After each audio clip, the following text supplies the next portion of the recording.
Sanskrit zero series के 7वें video में आप सभी का बहुत बहुत स्वागत है। आज हम लोग गुण संधि पढ़ने वाले हैं। पिछली कक्षा में हम लोग दीर्घ स्वर संधि तक पहुंच चुके थे। आज की कक्षा में गुण संधि हम पढ़ने वाले हैं। अगर बात करें गुण संधि पर तो गुण संधि का सूत्र होता है आद गुणः, जो कि मोस्ट इम्पॉर्टेंट क्वेश्चन बना है कि गुण संधि का सूत्र कौन सा होता है। तो गुण संधि का सूत्र है आद गुणः। इसकी व्याख्या है कि यदि अ या आ के बाद ह्रस्व या दीर्घ ई, उ, री या री आए तो दोनों के स्थान पर क्रमशः ए, ओ और अल आदेश हो जाता है। याद रखिएगा दोस्त, ये क्या है, ए, ओ और अल आदेश हो जाएगा, मतलब यह उसके स्थान पर आ जाएगा। कहने का तात्पर्य क्या है कि यदि अ या आ के बाद अगर ह्रस्व या दीर्घ कोई सा भी ई आता है तो इन दोनों के स्थान पर ए हो जाएगा। जैसे एक उदाहरण के माध्यम से समझते हैं। जैसे हमने एक उदाहरण लिया कि सूर्य प्लस इंद्र, इस प्रकार से हमने एक उदाहरण लिया। तो जब भी संधि कार्य हम करते हैं तो प्रथम वाले शब्द के अंतिम वर्ण में और दूसरे वाले शब्द के प्रथम वाले वर्ण में संधि कार्य करते हैं। तो यहाँ से यह जो र टूटेगा तो यह आधा र में टूटेगा और अ में टूटेगा, और यहाँ से जो होगा दूसरे शब्द का प्रथम वाला वर्ण क्या होगा, ई। अब यहाँ से दोस्त देखेंगे हम लोग कि अ या आ के बाद अगर ई या ई आता है तो दोनों मिलकर क्या हो जाते हैं, ए हो जाते हैं। ठीक यहीं से क्या होगा, यदि यह अ और ई दोनों मिलकर क्या हो जाएंगे, ए हो जाएंगे, और जो हमारा शब्द बनेगा वह बनेगा सूर्य और इंद्र। यहाँ से सूर्य, ये पूरा का पूरा यहाँ से सूर्य बनेगा, यहाँ से ये और ये बन जाएगा, ए बन गया ना, तो ये बन गया इंद्र। और इसी को जब हम लोग पूरा जोड़ करके लिखेंगे मानक वर्तनी में तो शब्द हमारा बनेगा सुरेंद्र, है ना। ठीक इसी प्रकार से यदि अ या आ के बाद उ या उ आता है तो यह दोनों मिलकर ओ हो जाते हैं, और अ या आ के बाद री या दीर्घ वाला री आता है तो यह दोनों मिलके अर हो जाते हैं, और अ या आ के बाद अगर री आता है तो यह दोनों मिलकर अल हो जाते हैं। जैसे यहाँ हम कई सारे उदाहरण लिए हैं। जैसे उप प्लस इंद्र, यहाँ से प में क्या है, अंतिम में अ है और इधर से ई है, अ और ई मिलाकर क्या हो गए, ए हो गए, और शब्द बना उपेंद्र। ठीक उसी प्रकार से हित प्लस उपदेश शब्द बनेगा हितोपदेश। इसी प्रकार से देव प्लस ऋषि और शब्द क्या बनेगा, देवर्षि। तव प्लस लृकार शब्द बनेगा तवल्लकार। यहाँ हम सुपर फास्ट तरीके से इसलिए चल रहे हैं क्योंकि यूपी टेट का पेपर होने में अब बहुत ज़्यादा समय नहीं है, इसलिए जितने भी उदाहरण यहाँ बता रहे हैं सारे उदाहरण बहुत ही महत्वपूर्ण हैं, और यही उदाहरण से ही परीक्षा में पूछा जाएगा। तो जितने भी उदाहरण हैं सारे उदाहरणों को आप देख करके तब परीक्षा में जाइएगा। अगर हम बात करें अगली हमारी जो संधि का प्रकार है जिसका नाम है वृद्धि संधि। वृद्धि संधि के बारे में अगर हम बात करें तो वृद्धि संधि का सूत्र होता है वृद्धि रेचि। यह अभी सूत्र पूछा गया है, याद रखिएगा दोस्त। वृद्धि संधि का सूत्र होता है वृद्धि रेचि। वृद्धि रेचि का व्याख्या है कि यदि अ या आ के बाद ए या ऐ आए तो दोनों मिलकर ऐ हो जाते हैं, और यदि अ या आ के बाद ओ आए या औ आए तो दोनों मिलकर औ हो जाते हैं। जरा समझिएगा कैसे औ हो जाते हैं। यहाँ हम एक प्रकार की उदाहरण की अगर हम बात करें, याद रखिए दोस्त, उदाहरण के बारे में अगर हम बात करें तो सदा प्लस एव। सदा प्लस एव क्या होगा, शब्द बनेगा सदैव। किस प्रकार से यह सदैव शब्द बना, जरा हम गौर करें। यहाँ से हमने लिया एक शब्द लिया सदा और प्लस एक लिया एव, है ना। तो सदा जब टूटेगा तो यह क्या टूटेगा, द में, और किस में टूटेगा, आ में। और इधर से क्या आएगा, दूसरे शब्द का पहला आएगा ए। आ और ए यह दोनों मिलाकर क्या बना लेंगे, आ और ए मिला के बना लेंगे ऐ, है ना। और जब हम मात्रा लगाएंगे तो इसकी मात्रा 2 हो जाती है, और इस प्रकार शब्द बनेगा सदैव।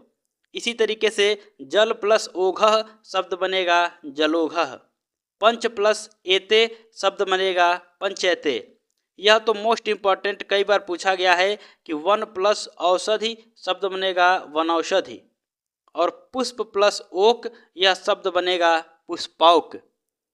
ये हमारी संधि है यड़ संधि। यड़ संधि के बारे में बात करें तो यड़ संधि का जो सूत्र होता है वह सूत्र होता है इको यड़च। यड़ संधि का सूत्र इको यड़च। इको यड़च में 3 प्रत्याहार हैं। कौन कौन प्रत्याहार हैं? तो ये हमारे पास है इक प्रत्याहार, यड़ प्रत्याहार और अच प्रत्याहार, है ना। 3 प्रत्याहार हैं। यहाँ से प्रश्न पूछा जा सकता है कि यड़ संधि में कितने प्रत्याहार हैं? तो यड़ संधि में 3 प्रत्याहार हैं।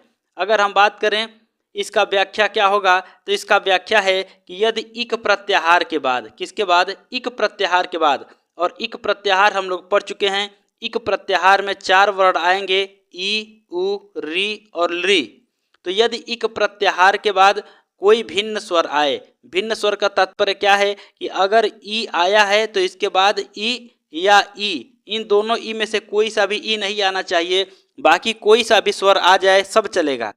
तो कहा गया कि यदि ई, उ, री के बाद कोई भिन्न स्वर आए तो क्या होगा? ई के स्थान पर य हो जाएगा, उ के स्थान पर व हो जाएगा, री के स्थान पर र हो जाएगा और ली के स्थान पर ल हो जाएगा। किस प्रकार से होगा दोस्त? हम बात करें यहाँ एक उदाहरण से कि इति प्लस आदि हमने एक उदाहरण लिया है ना। और जो ती टूटेगा तो यह त में टूटेगा और ई में टूटेगा, और आदि में से जब हम क्या करेंगे, पहला वाला वर्ड लेंगे तो आ हो जाएगा। ई और आ दोनों मिलकर क्या बना लेंगे? या। और दोनों मिलकर या बना लिए, बाकी वर्ड जिस तरीके से हैं वह वैसे ही रहेंगे, उसमें कोई छेड़छाड़ हमें नहीं करना है ना। तो जब ई और आ मिलकर के या बना लिए तो इधर से हमारा बचा हुआ है दी, तो इधर दी लगा देंगे, और ई और आधा तो इधर बचा हुआ है तो ई आधा तो ये रह गया, और ये जो नया ई और आ दोनों मिलकर या बनाए हैं ये हो गया या, और इधर से अंतिम वाला दी बचा हुआ है। इस प्रकार जो हमारा शब्द बना, इत्यादि शब्द बना। अगर हम बात करें मधु प्लस अरि तो यह होगा मध्वरी। ठीक इसी प्रकार से बनेगा दोस्त।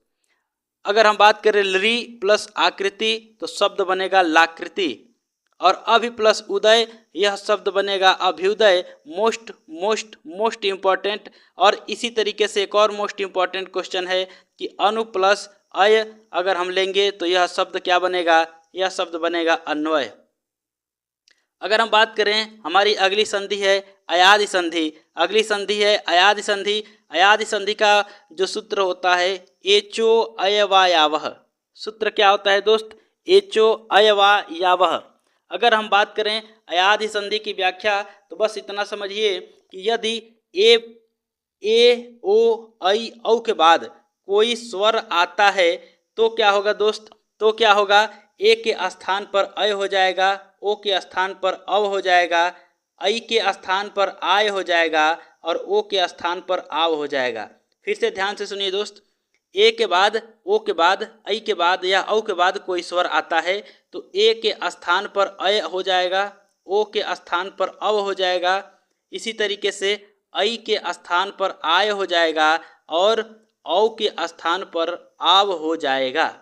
अगर हम बात करते हैं दोस्त उदाहरण पर तो यहाँ से एक उदाहरण लेते हैं चे प्लस अनम। उदाहरण लिए चे प्लस अनम। तो यह जो चे है यह टूटेगा किस में? 2 भाग में, च में और ए में।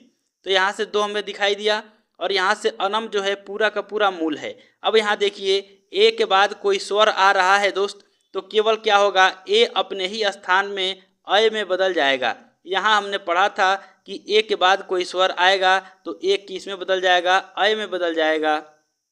ठीक इसी तरीके से ए के बाद हमने क्या किया कि यहाँ से ए के बाद अगर अ आया तो कोई स्वर आ गया, और स्वर आया तो ए जो है अय में बदल जाएगा।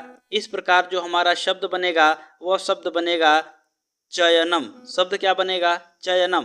किस प्रकार से शब्द बना? जैसे देखिए यहाँ से आधा च इसमें से बचा हुआ था, इसे हमने लिया, और यहाँ से ए जो है अपने ही स्थान पर अय बन गया तो हमने क्या किया? यहाँ अय लगा दिया, और अनम शब्द है तो अनम ऐसे ही लगा दिया। अब जरा देखिए क्या होता है कि जब ये आधे वर्ड होते हैं, बेचारे लंगड़े होते हैं, तो इसके अंतिम, इसके बाद आने वाला जो स्वर है यह इस पर मेहरबान हो जाता है, और क्या होता है? इसको पूरा बनाने की कोशिश करने में लग जाता है, और पूरा बना देता है। तो च पर अ की मात्रा लग जाएगी तो बन जाएगा च, और य पर अ की मात्रा लग जाएगी तो य, और न पूरा है और म आधा है तो सेम ऐसे ही छोड़ देंगे, और इस प्रकार हमारा शब्द बना चयनम।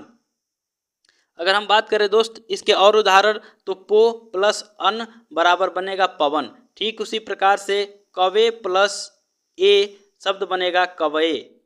इसी तरीके से और भी जो हमारे उदाहरण हैं, सारे उदाहरणों का प्रैक्टिस कर लीजिएगा, बना लीजिएगा, क्योंकि ये मोस्ट इम्पॉर्टेंट हैं।